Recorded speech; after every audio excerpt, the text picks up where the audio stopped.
Hello and welcome to the Franchise Tag Podcast with me, your host, Freddie Hall, who is in a very irritable mood because everything's just not been working. Wi-Fi's rubbish, phones are rubbish, laptop. When was pen and paper abandoned? Like, what's the point of it? They've got two men with us tonight who know all about pen and paper, or I suppose laptops more.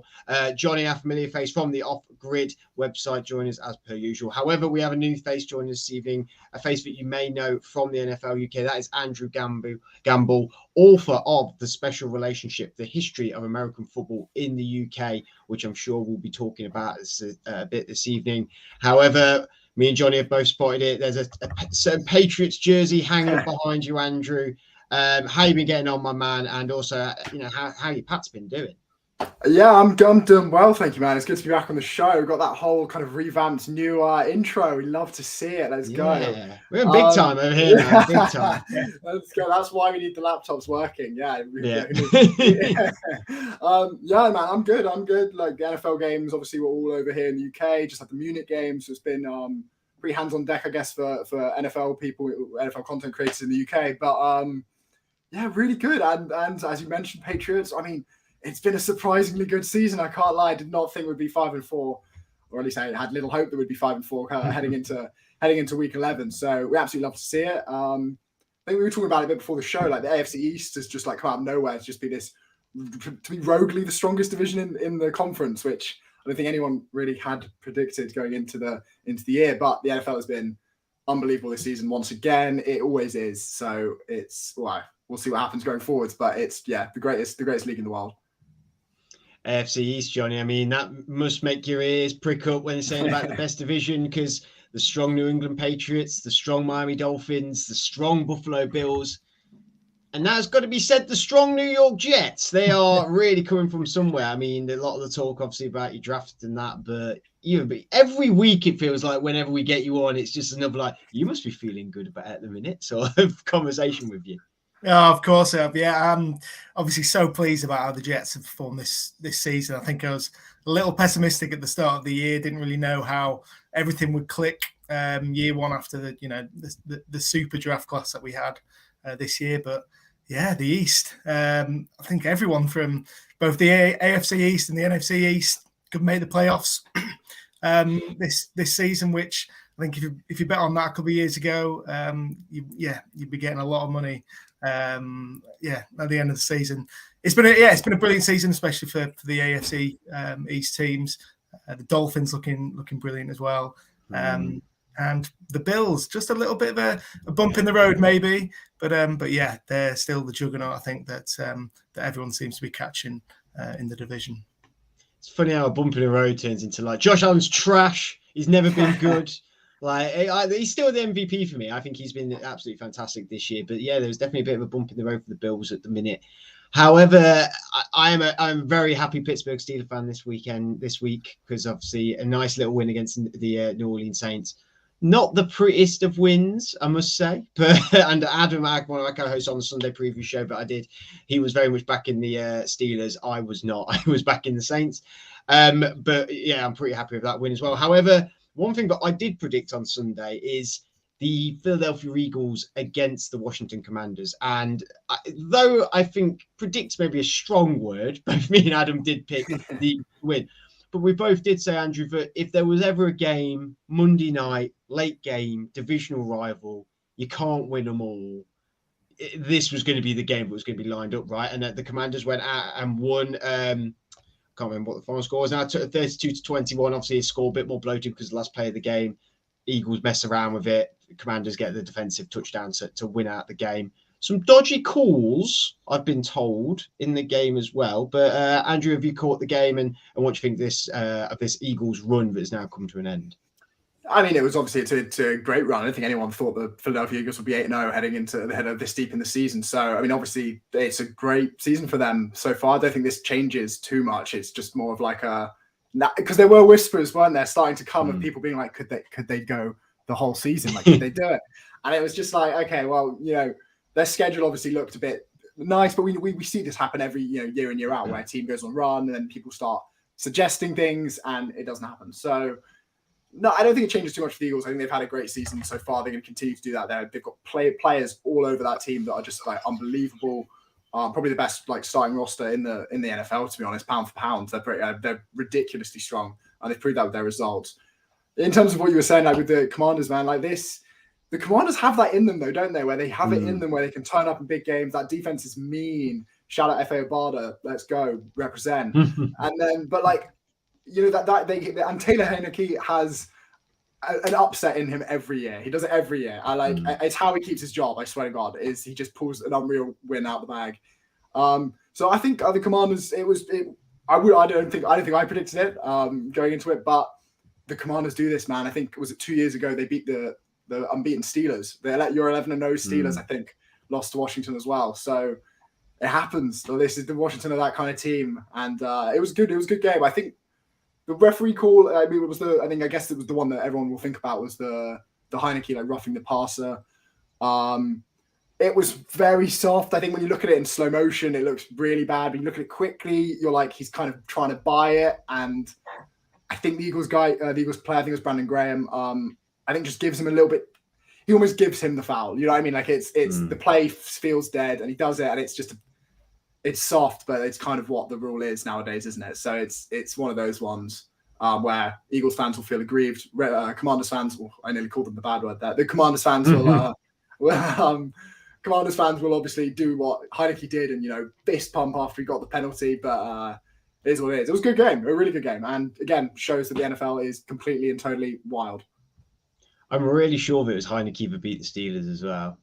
Or maybe it was someone else. I can't remember now, but I do feel like it was the Commanders that did beat it. But you did make a good point, Andrew. And onto you, Johnny. I suppose every year we have this. Cardinals last year, the Steelers the year before that. Like we always have these teams that go on this unbeaten run.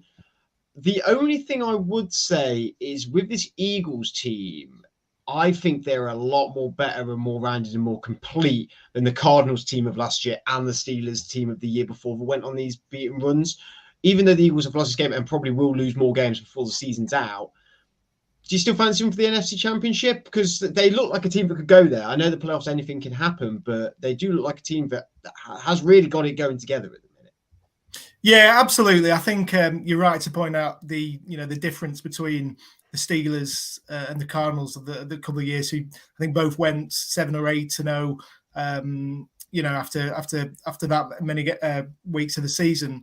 I think the Eagles are 10 times better than those teams. They've got a really complete roster. They've done fantastically well in building that team. I just think this is, like the Bills, a little bit of a bump in the road.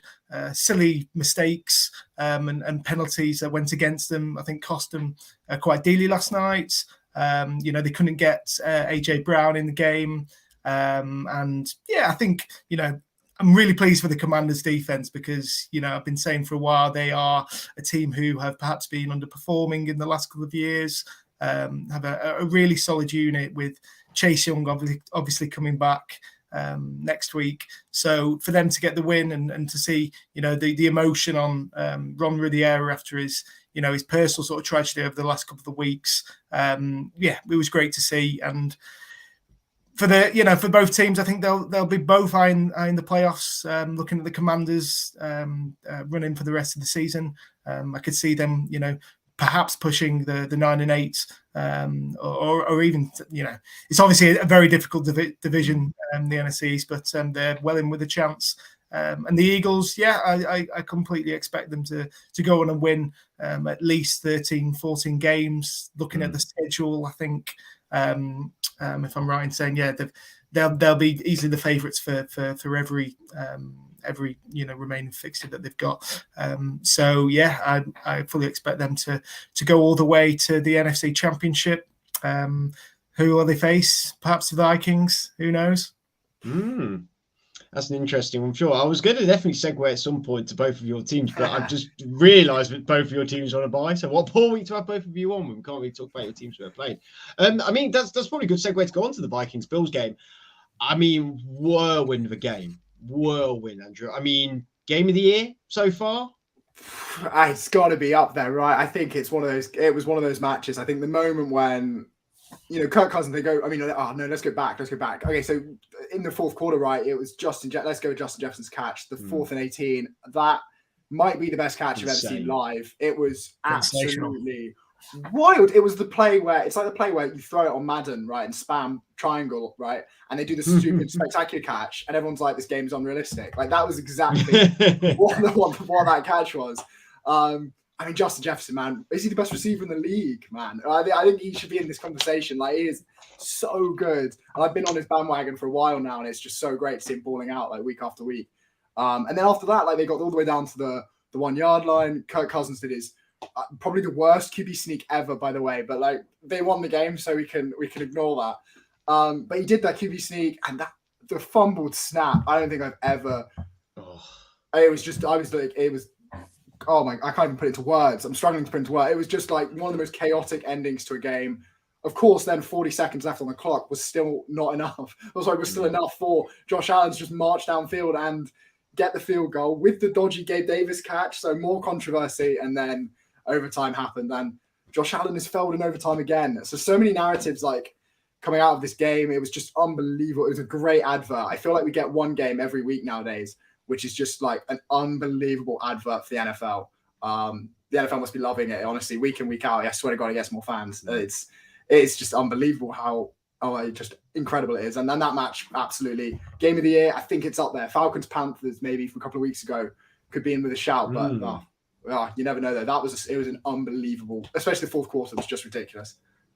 I mean, my partner's a Vikings fan, and I admit she's a fleeting Vikings fan. She takes interest here and there with the NFL, and I'd say that the Vikings game was on later against the Bills, and she's seen the Bills play. We watched them against the Dolphins in Miami, so she knows the Bills and everything like that. And we watched the game, and I felt so bad because I was being like the stupid NFL fan, because I was like, it's QB sneak here. It's going to go QB sneak. Like, you could win the game here. It'd be a really great win. He sneaks in. And then I didn't really clock the clock. I was just like, oh yeah, they've won this game. Like, it's only like that many seconds left. They must have done that. And then they came back out, and I was like, oh wait, no, they can drive down the whole field. And she's cheering and celebrating, and then going, well, what do you mean they could still win? There's like 40 seconds. I'm like, well, yeah, but they could feasibly win. And then he snaps the ball and it goes all crazy. I'm like, no, you've definitely won now. And then she's like, well, that's great. And then obviously Allen drives all the way down the field, and I'm like, oh wait, no, you're not going to win this. It's going to go. She's like, what is it? I don't. What are you giving me here?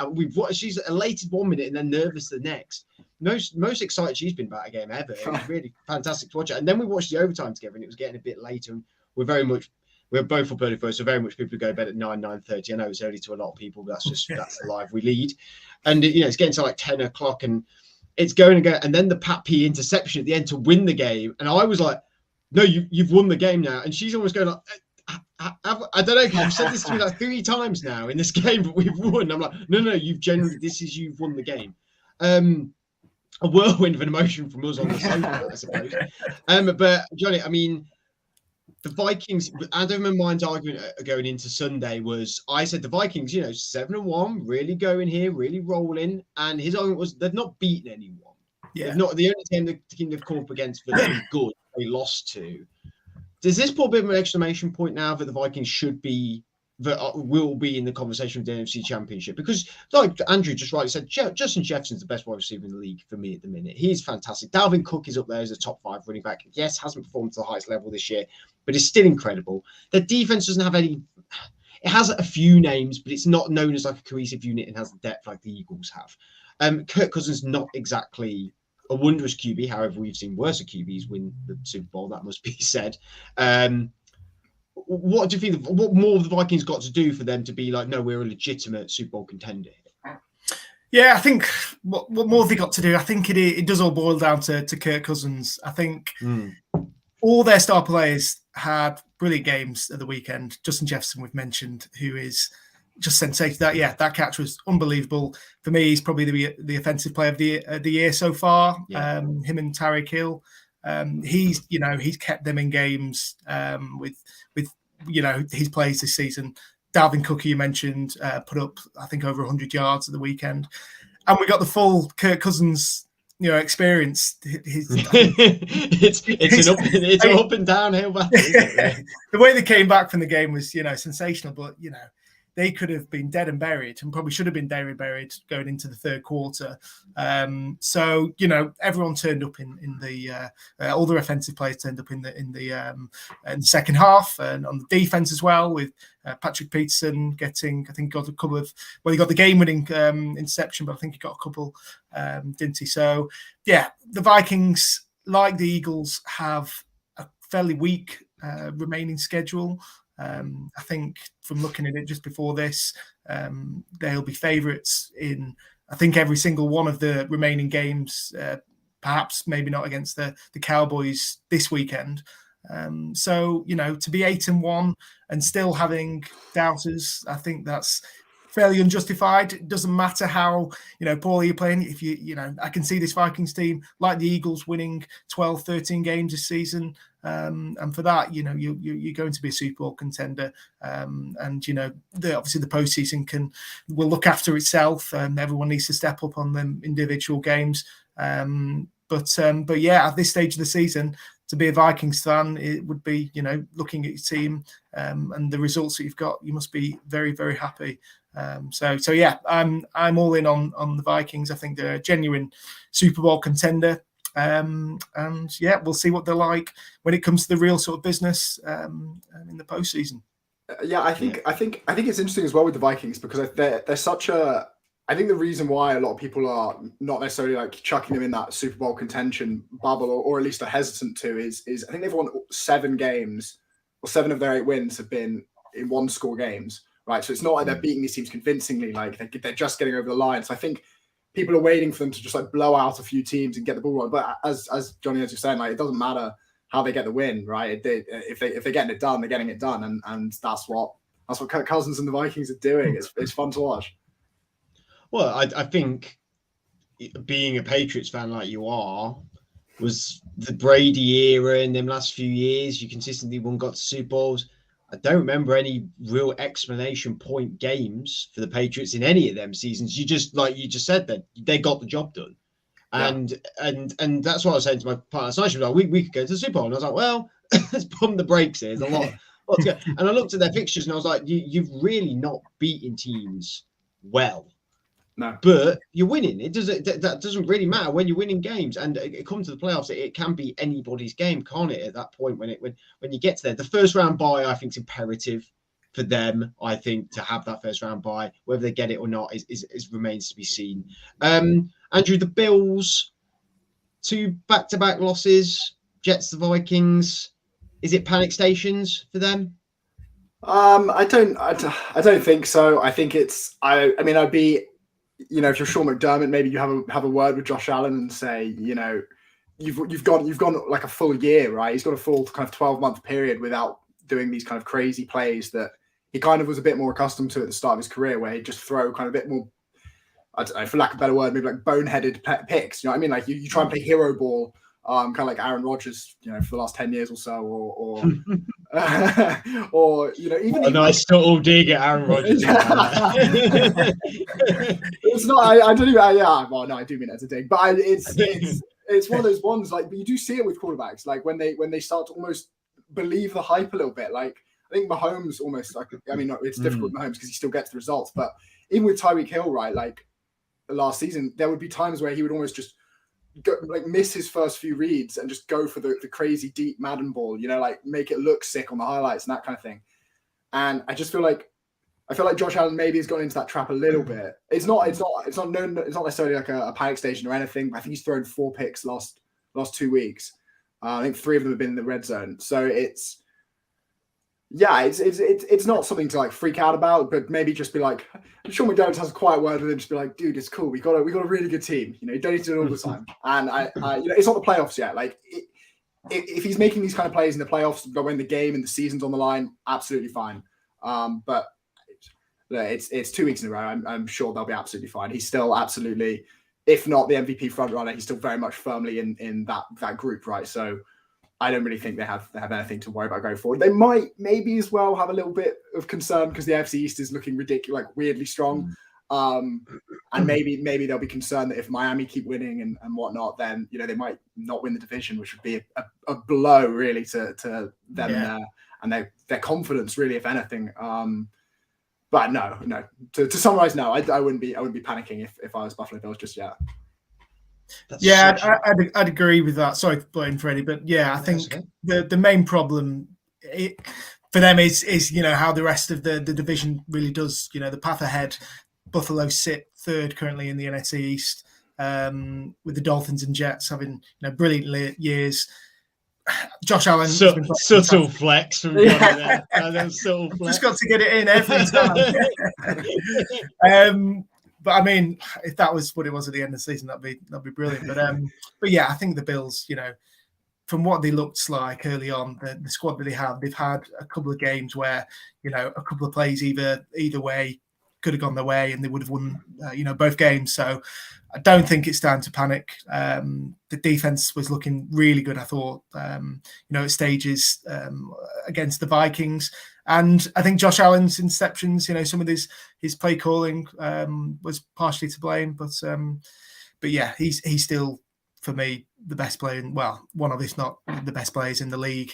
And it just all comes down to about that first round bye in the playoffs. I'd hate, for the Bills, as as much as they're a divisional rival, but they're a fantastic team to watch. Josh Allen, fantastic player to watch. But for them to go out to the Chiefs, before getting to an AFC Championship game would be heartbreaking. So they just need to go back to the drawing board, continue what they're doing, and they'll be winning 12, 13 games this season. No problem. Zach Wilson though, beating the Bills on a Monday and banging his best mate's mum on a Monday. He's the true hero here. One point I will make that is interesting, because Andrew, you said it and I said it loads last year, and I always felt really awkward saying it because I sounded like I was just being like complacent and an idiot. But I said it so many times last year. Mahomes, stop trying to do Mahomes things. Just do basic things. Like, get the basics right and then do your other hero stuff that you're very famous for when you need it. And I get what you're coming from with Allen there. Is there always an expectation to be this, inspirational, amazing, sensational quarterback when you're like, well, no, winning's getting the basics done, and then everything on top of that is amazing. But if you're not getting your basics done right, then that's where the problem was. And that's what I felt like with Mahomes last year. I was like, every time I was just trying to sidearm it and do these, breaking the pocket and doing all this. I was like, no, just do the check. It's not cool or sexy, but checking down for 4 yards gets you down there. That gets you 7 rings. That gets you 7 rings, baby. Tom Brady, let's go. Exactly. Let's check that ball down. Stephon Diggs is nowhere's welcome. That's it. If it isn't this game, it's going to be the game of the year.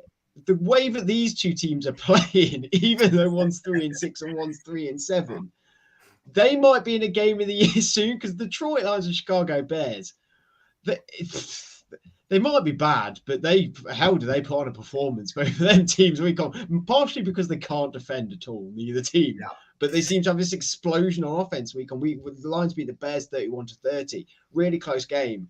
Andrew, Justin Fields, he's lining up for the Bears, right? I mean, I had a text from when the Bears came over to for the UK game for the first game at Spurs, which was against the Raiders. Was that 2-3 years ago now? I got friendly with some of the Chicago guys, and there's a guy over in Chicago I message occasionally throughout the season.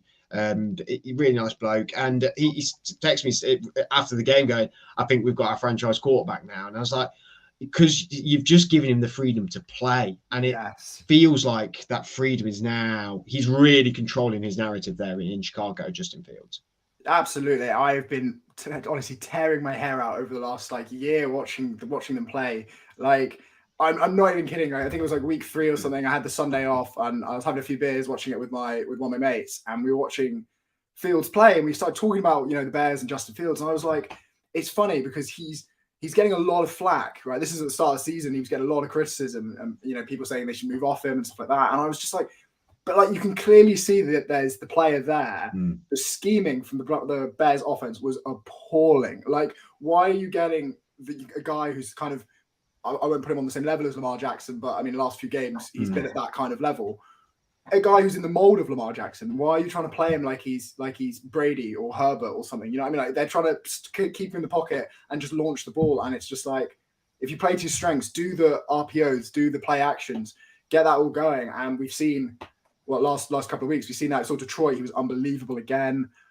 Through that pick six as well. But it happens, right? It's not, the Bears aren't going to win anything this season. It's just nice to be watching Justin Fields' progression, right? So I think a couple of weeks ago against Miami, he was absolutely unbelievable. I think it was on the NFL record for most rushing yards by a quarterback. And it felt like the first time he was allowed to run. So I agree. I absolutely agree. I think Justin Fields is the guy. I think he is a franchise quarterback. I think he just needs to be schemed around, which makes a ton of sense. And I don't know how it's taken this long for a professional NFL team to figure this out. But here we are. Considering the millions they get paid, you are right in that sort of Lamar level of running, but with a way better arm. Like he's got an incredible arm compared to Lamar. On the flip side, Johnny, with the Lions, not got a particularly athletic quarterback with a cannon of an arm, but have got players that can move the needle. I mean, getting rid of TJ Hawkinson, some people's eyebrows are up about that. Some people, I know Lions fans who were like, that was fine by me. I mean, they're winning games and they're in high-scoring games. I say winning games, 1-3, but they're in high-scoring games at least. What more the Lions need to do probably next year to sort of progress? Yeah, I think. I mean, I've been really enjoying actually watching Jared Goff over the last, parts this season. He's obviously not going to be their franchise quarterback going forward. I think that's, over the next year, next 2 years, they'll hopefully have a new college quarterback in. And I think that's the ultimate sort of thing is just rally around this franchise player. They've still got a fair few holes on the roster, but fantastic. It's great to see Jeff Okudah get that pick six. He's sort of coming into his own a little bit, and obviously Amon-Ra St. Brown put up another great game. He's turning into a top 10 wide receiver. We've got Jameson Williams, I think, coming back in December, from what we said the last couple of days. So, yeah, they've got players all over. They just need to sort out the defense. It's exciting to watch. I was watching the highlights of this game and just kept seeing on Red Zone, just the amount of scoring plays was, sensational. But yeah, they just need their Justin Fields, I think. Goff is controlled as he looked, I think, at times on Sunday and previously.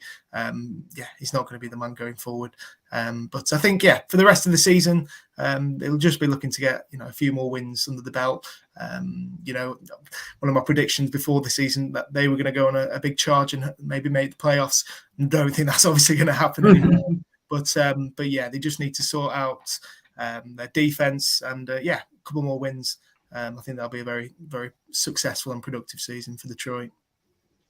In the NFC, in their division, they wouldn't. If they got nearly most of their games in the second half, they'd be pushing. It would take a collapse from the East, admittedly, but the Packers ain't doing anything. It'd be interesting, to say the least. One final point on NFL, then we'll move on to your book, Andrew. Raiders, again, another loss, 25-20 against the Colts, which on the opposing side got rid of their coach, brought in Jeff Saturday. Jeff Saturday gave a speech which would make you run for a wall. Josh McDaniels, though, 2-7. Mike Davis has come out. I think I saw a tweet today and reinforced that he is the guy. We've heard this before in every single sport about he's that guy. We're committed to him. Alarm bells ringing. There's got to be they're knocking at the door soon for McDaniels.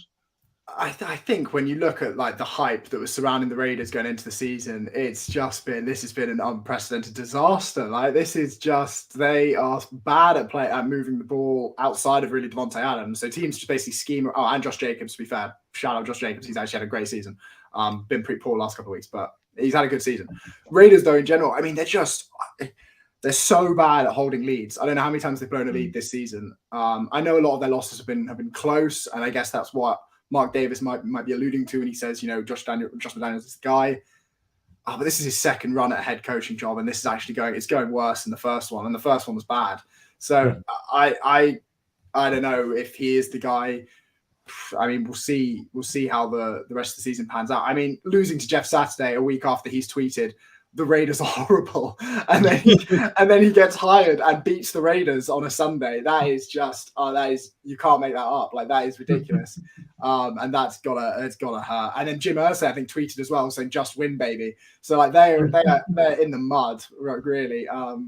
But I mean, look, I don't know. Going forward, they're clearly in need of something. You know, I'm a big fan of Derek Carr, but he's not looked the same this season.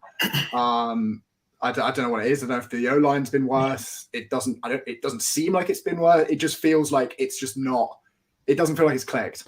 And you see flashes of it in these games, which I think gets them the lead. And then whether it's a mentality problem or a personnel problem, they just they let the wheels fall off, and that's it. They let it happen. Like, it's not like the other team have necessarily come up and taken it.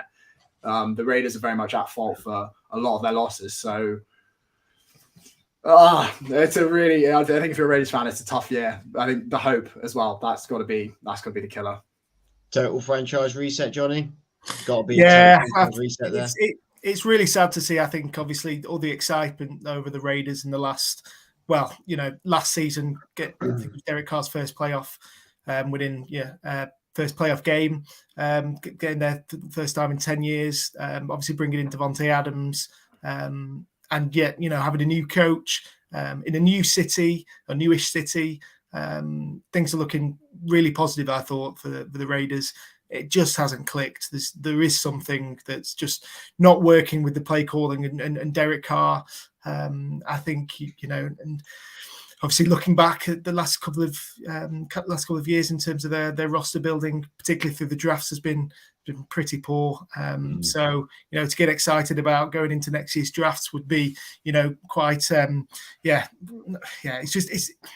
it's really frustrating, I think, for Vegas fans, because there is so much there on the team. Josh Jacobs, having a great year. Hopefully he can come back. I think they'll regret that contract decision last year. Obviously Davante Adams, but he's getting older. He's wasted another year. It's one of those where the Raiders are the worst team in the NFL, and just praying, I think, to get it right in the draft next year, and have a complete reset. I think that's what's needed, and I think it's just a matter of time before Josh McDaniels is on his way out, unfortunately. Yeah, tough time to be a Raider fan at the minute. No sympathy for my man Tinch on the fantasy show, who rinses me every week about my fantasy team and how bad I am. So it's all come back. Karma's come back to hit him. But we'd be remiss not having you on, Andrew, and talking about your book that has launched recently, The Special Relationship, The History of American Football in the UK by Andrew Gamble. Tell us a little bit about the book. Obviously, don't tell us everything about the book, because we need to go buy it and read all about it, obviously. But what is it exploring in detail of the history of American football in the UK, obviously, and give us a bit of insight of what you've been doing. Yeah, I mean, it kind of encapsulates the deceptively interesting, I guess, history of American football in the UK. It was surprising. I think when I started researching it, I didn't realize how actually interesting some of the stories, the anecdotes and stuff that I found. Some of the research was obviously the most fun part of the book. I mean, writing the book the first section starts from all the way back to 1910, which is when there was the first kind of official game of American football in London, in Crystal Palace.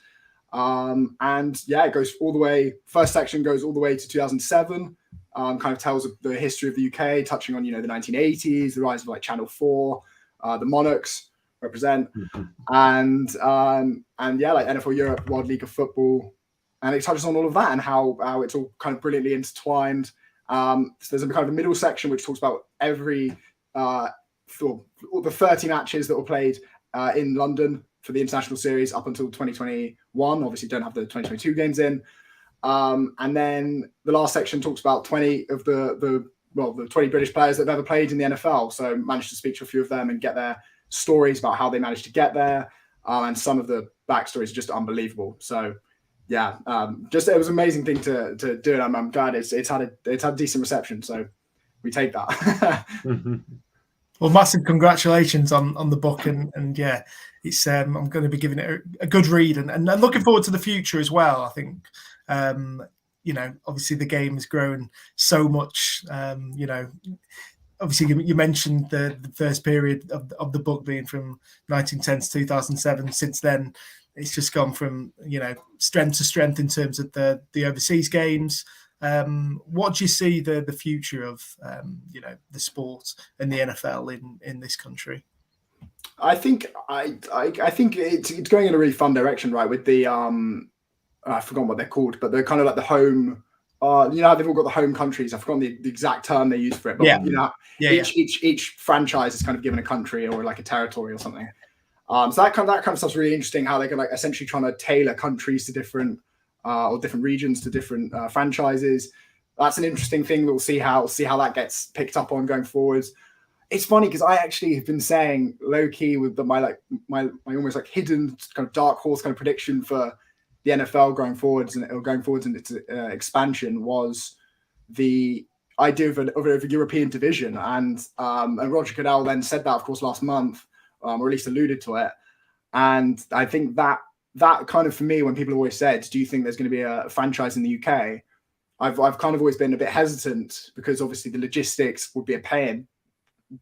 But if they did 4 at the same time, obviously that would have huge ramifications in terms of like rosters around the league and whatnot. You'd probably have to do a fantasy, or not fantasy draft, but an expansion draft, and you'd probably have to do various things with picks and whatnot. And you have to revamp the draft just to get some talent on those teams.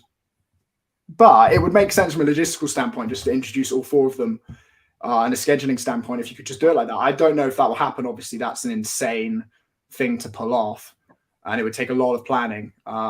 So I don't envy anyone who would have to do that, but that would be obviously be an exciting thing to do. Like, imagine there were 2 London teams suddenly, or a team in Germany as well, and then Barcelona or something. That'd be crazy, and be the National Football League. Let's go.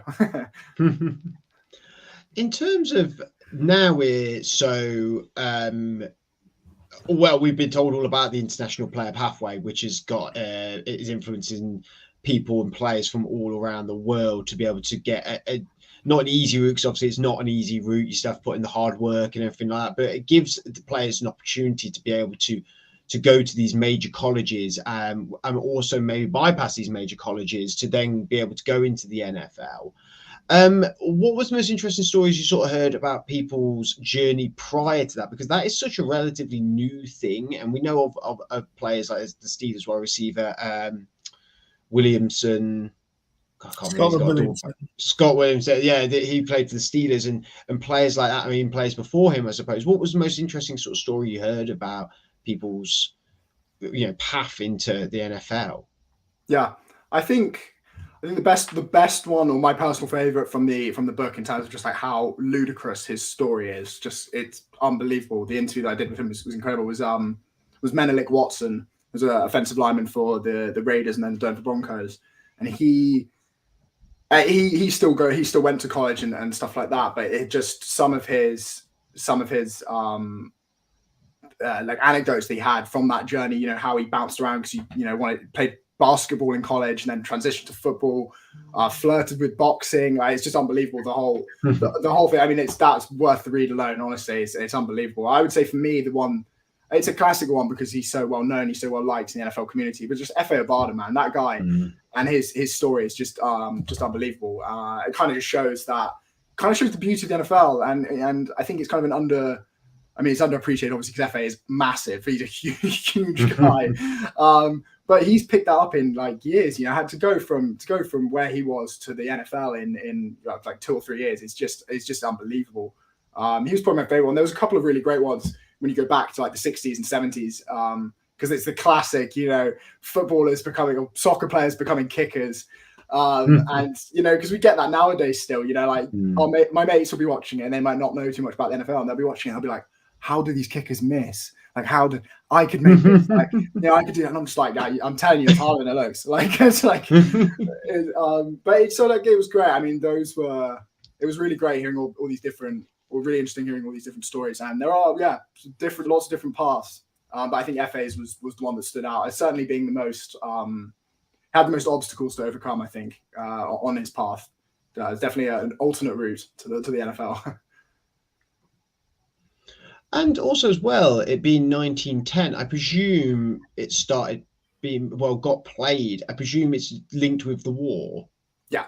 It was too late. It was basically like that was kind of how the sport were introduced over here. Was kind of servicemen that were out here from the States. Pretty much that was. I mean, the first game was basically two Navy ships basically coming to who were stationed in London. They basically played each other. Daily Mirror sponsored it, so yeah, shout out my work apparently.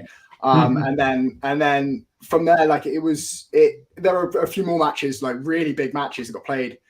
One game is the best story of honestly the whole thing was best tale is one of the matches got played. 50,000 people watched it. White City in London. Spitfires flew overhead just to get to prepare for just in case the Luftwaffe attacked.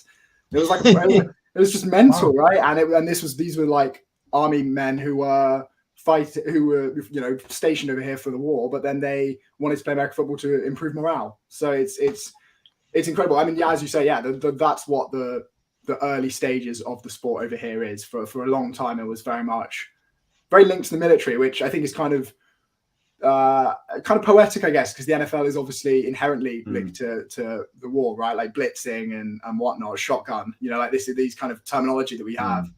It's definitely linked to the war. And then it kind of probably transitioned around the early 80s, when Channel 4 was born. Kind of, the older generation who all, support the Miami Dolphins and 49ers. Like that's kind of their generation coming through from when the NFL got really popular over here. That was kind of when it transitioned, I guess, from American football to the NFL, if you will. Yeah, so that's so interesting. Like there's a lot of things I've been watching at the minute that have been sort of closely linked to the one. Obviously, being this weekend, it was Remembrance Sunday, which obviously is hugely important here. And again, with Remembrance, I don't believe they do the same Remembrance Sunday as the Americans, but the Veterans Day that they have there, obviously huge ties still to that. And it's incredibly interesting to think about the reasons why we love our sport and to think that how much it has progressed and actually how much it's probably ebbed and flowed, really, because they said 50,000 people going to watch it. Like, that's not a small amount of people to go and watch a game, in them times. And then the explosion of Channel 4, really, then probably the dip in the 90s, I suppose. And then the re-release of it with the London games coming over in the late noughties. I mean, it's really been this journey of the NFL here in the UK. And what's been great now is the journey's not stopping. The Munich game this year, the London games we've had this year have been really incredible as well. The growth that it is going at. I mean, it's probably lining you up to write another book, Andrew. I'm not going to lie. All 32 teams have now played here now. I mean, could we see a sequel to what could be happening, what the future could be? Yeah, I mean, we'll see what happens. I'll definitely have to think of a different angle. I think the past has been covered now. Dr. Dark colouring, or that'd be my degree in geography coming into use. I'll tell you that. As you say, it's an exciting time to be an NFL fan. Like, it peaked really hard in the 80s. I don't think I ever truly appreciated how popular it was until I kind of dove into it. And then like the explosion of the Premier League kind of killed it, right? Like the football just got insanely popular on these shores again. And then as you say, international series came back, and since then it's been just steadily trending in the right direction. So long may that continue. My subscription to for NFL here in the UK has always been that it will never get as big as it can be unless the grassroots level gets better, i.e. you introduce it to schools more, it becomes more of a norm amongst people within conversation and amongst people playing it. Do you think that's sort of a fair thing to say, given what you've seen from your research of this, is that could be, or maybe should be, the next step to growing the game here? Because in terms of media exposure, we've got it all now. We've got Game Pass, Sky, Twitter. Even when you bet on some of these games, you can watch the full game if you bet. Do you think that is, though they are growing internationally and going to Europe and games like that, do you think that maybe is one of the next steps for the UK is to try and because that's really what the NFL is trying to do. Is they don't really. It sounds so sad and horrible because all three of us are very young men in the world, but they don't really care about our money. No. Because we are that they're caring about the next generation's money, but is then if you know as awful that sounds, they're not trying to attract 60-year-olds or 50-year-olds. They're trying to attract 10-year-olds really and 9-year-olds because they've got 80 years of revenue there, which sounds really awful, but on a business term, that is just what it is. Do you think that is maybe the next step for being able to grow the game here? Yeah, I think so. I think people always kind of jump on the next step, the London franchise or European franchise. And I think that would honestly, obviously that would be really cool. That feels way more novel than rather actually being necessary. I feel like the NFL or American football rather as a sport is almost like the inverse of basketball, right? Like, how the NFL has kind of established itself as a popular sport on these in the UK, and the NBA has as well, not to the same level. Like, doesn't have the NBA doesn't come over here every year, doesn't send 4 or 3 games over every year. It has a bit more of an underground following, I find, with the NBA, or at least you've got it's a bit different. Maybe it's because I'm so embedded in the NFL, but you never know. But we play basketball in schools, right? Everyone plays basketball when you grow up. It's in PE. It's like a staple of that curriculum. So I think you're right. I think that's the kind of the next step would be, and maybe not even just because it doesn't even need to be tackle football straight away, right? You could just implement flag football, and that's so easy. It's such an easy form of the game to play, and you go from there. And especially, they're considering putting flag football in the Olympics going forwards. So if that happens, I think that just absolutely, that would be the greatest. The NFL really would be absolutely salivating at that idea, because that legitimizes the NFL on a global scale, really. Like, obviously tackle football is different to flag football, but the basics and the theory is the same. So I think that's probably the next step. That would get kids involved. I went to like a flag football festival at Loughborough. It was just amazing, seeing all these kids playing, seeing these girls balling out, and you're just like, this is sick. Like, this would be really cool to play. So yeah, I think that's the next step. I think if you legitimize it in that way, then yeah, it would create like a solid future for it. Certainly over here. To be honest, the Jacksonville Jaguars, I think have done an amazing job. I think they deserve tons of credit. Like, they came over straight away when it was kind of like an alien thing, still kind of early, and they straight away did the long-term commitment. And actually now, if you walk around London, you see people wearing Jags jerseys, and it's pretty weird, but it's working. And actually, you see loads of kids wearing Jags jerseys. So maybe we're going to get a crazy generation of Jacksonville Jaguars fans in the UK. But power to them. Like, the Jacksonville absolutely deserve that. They put a lot of work in. It's good stuff. Andrew, thank you very much. Johnny, thank you as well. The Special Relationship, the history of American football in the UK. Andrew, where can we find it? Where can we purchase it?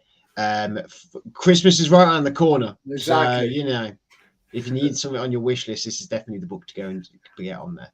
I appreciate it. You can go get it from pretty much any kind of bookshop, really. I think it's WH Smith, Amazon, Waterstones. They're kind of they're the big guns, right? So I feel like that'd be the safest place to go. Or ask Santa, and we'll see what happens.